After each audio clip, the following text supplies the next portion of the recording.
இன்னைக்கு பச்சைப்பயிரை வச்சு டேஸ்ட்டான ஒரு பாயசம் எப்படி செய்யலாம்னு பார்க்கலாம். பிள்ளைங்களுக்கு எல்லாருக்கும் இது வந்து ரொம்ப ஹெல்த்தியான பாயசம். அதுக்காக ஃபஸ்ட்டு வந்து பச்சைப்பயிரை வந்து ஒரு 3 ஹவர்ஸ் வந்து நல்லா வாஷ் பண்ணிவிட்டு நல்லா ஊற வச்சுக்கோங்க. ஊற வச்சுட்டு இது வந்து நம்ம குக் பண்ணும்போது சீக்கிரமாக குக் ஆகி கிடைக்கும். அதுக்காக தான் ஃபஸ்ட்டு நல்லா வாஷ் பண்ணணும். வாஷ் பண்ணதுக்கப்புறமா வந்து தண்ணியில் வந்து சோக் பண்ணி வச்சுக்கோங்க.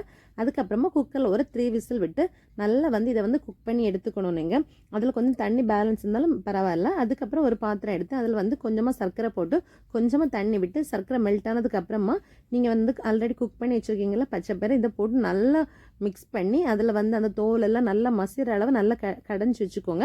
அதுக்கப்புறமா இதில் வந்து கொஞ்சம் வந்து தேங்காய் பூ போடலாம். இது வந்து உங்களோட வந்து ஆப்ஷனல் தான், தேவைன்னா போட்டுக்கோங்க, இல்லைன்னா வேணாம். அதுக்கப்புறம் கொஞ்சம் ஏலக்காய் பவுடர் போட்டு அதை நல்லா கொதி வந்தோடனே இறக்கிக்கலாம்.